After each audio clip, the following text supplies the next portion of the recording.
예수님께서 가르치신 모든 가르침에 가장 중요한 주제가 있다면 그것은 하나님의 나라입니다. 우리는 어제와 그리고 그저께 하나님 나라에 관한 예수님의 비유를 살펴보았습니다. 그리고 오늘 본문에도 하나님 나라에 관한 비유가 나옵니다. 그 하나님 나라의 가장 중요한 성격 가운데 하나는 하나님께서 인간이 기대하지 못한 방식으로 역사하신다고 하는 사실입니다. 여러분, 이런 말을 들어본 적 있으십니까? 누구든지 사과 속에 씨앗의 개수는 셀 수 있지만 그 씨앗이 앞으로 몇 개의 사과를 맺게 될는지는 오직 하나님만이 아신다. 그렇습니다. 하나님의 말씀을 받아들인 자, 그 하나님의 말씀을 사모하며 나아가는 자에게 어떤 결과가 있을지는 오직 하나님만이 아십니다. 이 하나님 나라의 놀라운 비밀을 오늘도 함께 묵상해 보기를 원합니다.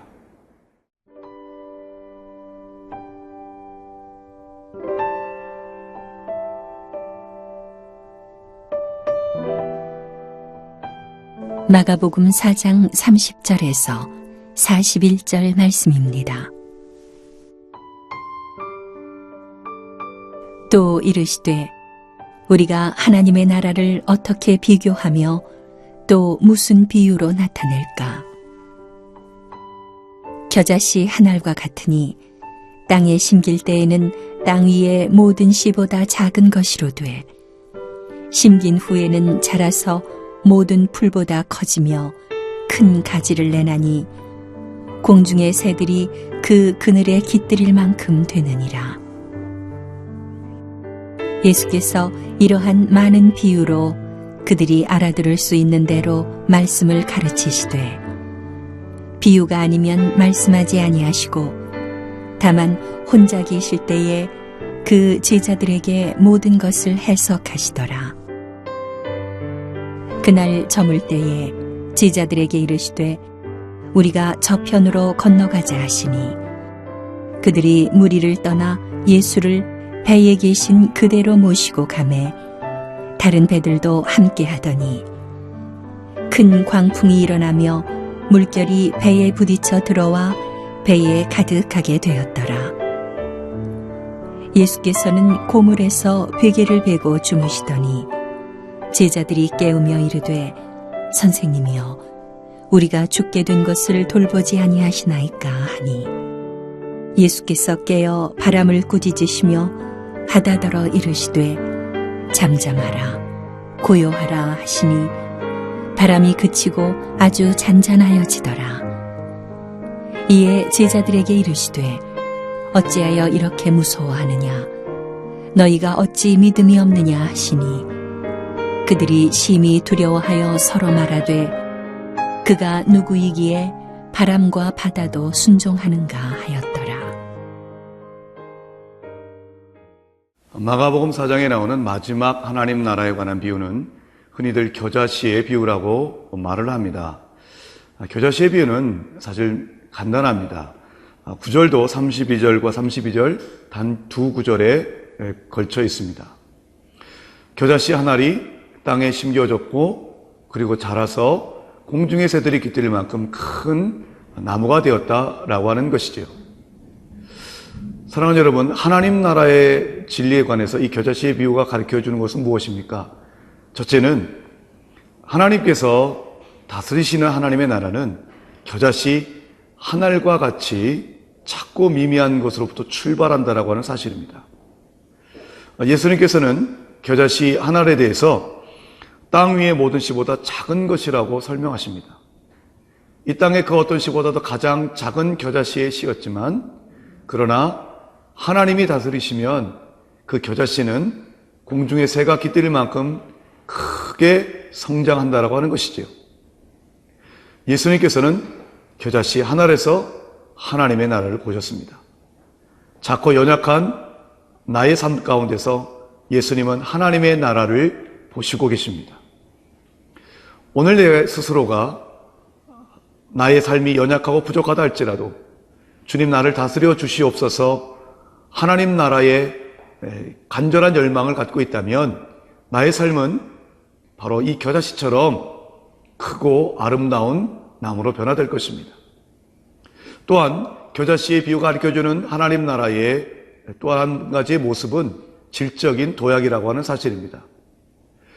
국어사전을 찾아보면 이 겨자라고 하는 것은 십자화가에 속한 풀입니다. 한 해살이 혹은 두 해살이 풀인데 기껏 자라봤자 1m 혹은 2m에 불과합니다. 그런데 예수님께서는 이 겨자씨가 심기운 이후에 모든 세상의 풀보다 커지고 가지를 내고 공중의 새들이 그 그늘에 깃들일 만큼 커진다라고 말씀하셨습니다. 여러분, 공중의 새들이 그 그늘에 깃들일 만큼 된다라고 하는 것은 바로 이 겨자씨가 나무가 되었다라고 하는 사실을 의미합니다. 풀에 불과했고 씨의 상태에서는 세상에서 가장 작았던 이 겨자씨가 하나님이 다스리실 때에 공중의 새가 깃들일 만큼 큰 나무로 변화되었습니다. 질적인 도약이 이루어졌다고 하는 것입니다. 하나님이 나를 다스리시면 우리의 삶 가운데 놀라운 삶의 변화가 이루어질 수 있는 것입니다. 하나님이 나를 만져주시면 나는 변화될 수 있고 하나님께서 역사하시면 내 삶은 크게 달라질 수 있는 것입니다. 그것이 바로 하나님 나라의 오묘한 비밀인 것입니다.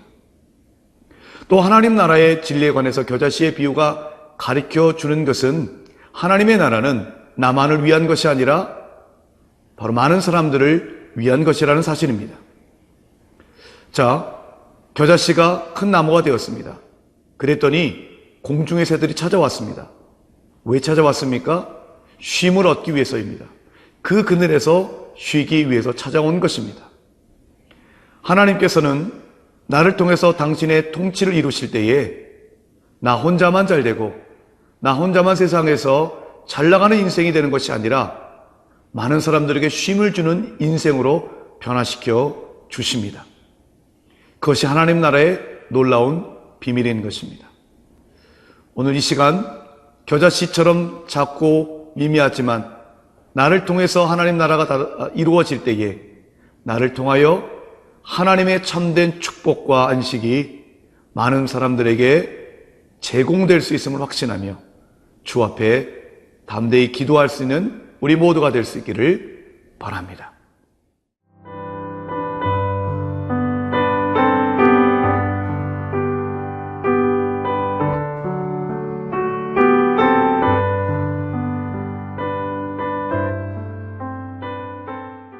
하나님 나라에 관한 비유를 가르치신 우리 예수님은 이제 날이 저물자 모든 가르침을 마치시고 제자들에게 이렇게 말씀하십니다.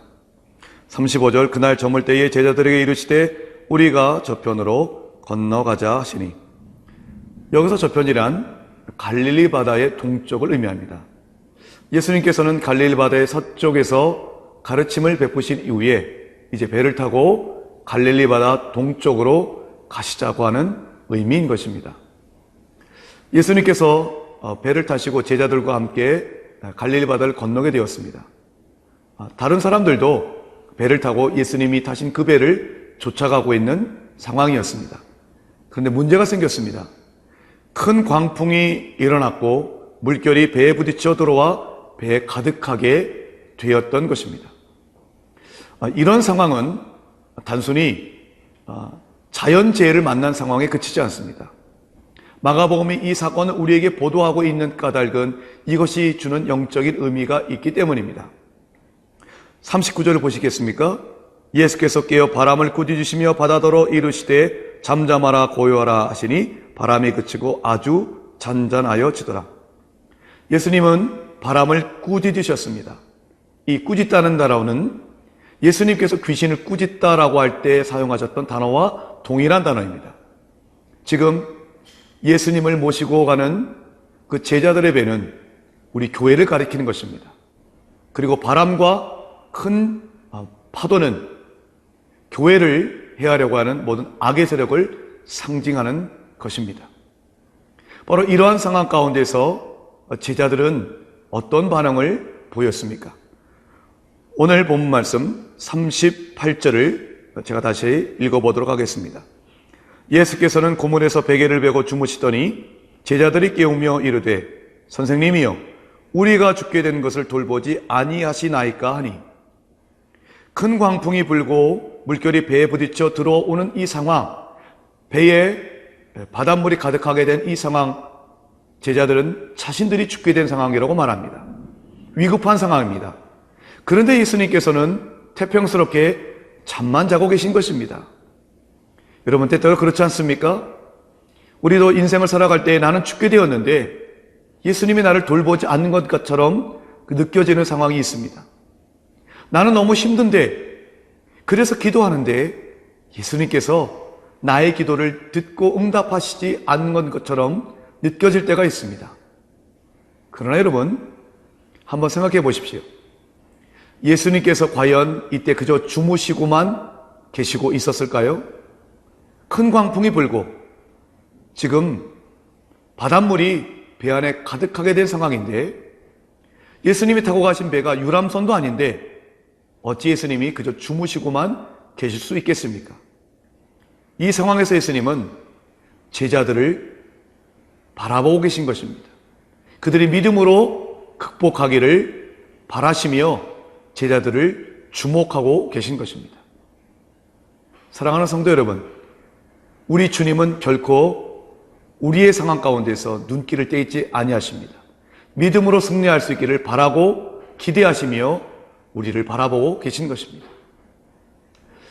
제자들이 이렇게 예수님을 깨우자 예수님께서는 일어나서 바람과 파도를 꾸짖으시고 그리고 이렇게 말씀하십니다. 40절입니다. 이에 제자들에게 이르시되 어찌하여 이렇게 무서워하느냐 너희가 어찌 믿음이 없느냐 하시니 예수님께서는 제자들에게 믿음이 없다라고 말씀하십니다. 왜 제자들은 믿음이 없다고 말씀하셨을까요?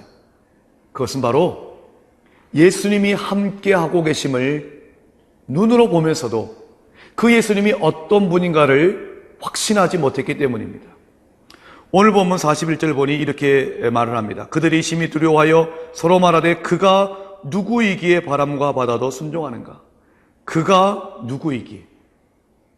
제자들은 이미 예수님의 가르침을 들었고 그리고 많은 이적을 보았습니다. 그러나 그들은 예수님이 바람과 바다도 다스릴 수 있는 하나님의 아들이라는 사실까지는 믿지 못했던 것입니다. 그래서 그들은 바람과 파도 앞에서 두려워했던 것입니다. 예수님은 하나님의 아들이십니다. 온 우주를 다스리시는 분이십니다. 그분에 대한 굳건한 믿음을 가질 때 우리는 담대할 수 있을 것입니다. 또한 예수님은 제자들에게 이렇게 말씀하지 않으셨습니까? 우리가 저편으로 가자라고 말씀하셨습니다. 가다가 빠져 죽자라고 말씀하지 않으셨습니다. 가자고 한다면 가시는 것입니다. 예수님께서 우리 인생 가운데 내가 너의 인생에 함께하여서 저 천국에 이를 때까지 너와 함께할 것이다 말씀하셨다면 중간에 폭풍이 불어친다 할지라도 우리는 저 천국에 이를 것입니다. 그것을 믿는 것이 우리의 진정한 믿음인 것입니다. 이 아름다운 믿음을 갖고 오늘도 어떤 바람이 불고 폭풍우가 불어친다 할지라도 강하고 담대한 믿음으로 승리하는 여러분 되시기를 주님의 이름으로 기도드립니다. 함께 기도하겠습니다. 사랑하는 주님, 우리의 인생 가운데 함께 하시니 감사합니다. 주님을 모시고 가는 배처럼 우리의 인생도 주님을 모시고 항해하고 있습니다. 때때로 주님이 나를 돌보지 않는 것처럼 느껴진다 할지라도 주님께서 나와 함께 하심을 믿게 하여 주옵소서. 그 주님이 우리 인생의 모든 폭풍우를 다스릴 수 있는 하나님의 아들이심을 굳건히 믿고 나가게 하여 주시옵소서. 주님의 말씀은 꼭 이루어질 것을 믿고 저 천국에 이를 때까지 주님과 동행하며 살게 하여 주시옵소서. 예수님의 이름으로 기도드리옵나이다. 아멘.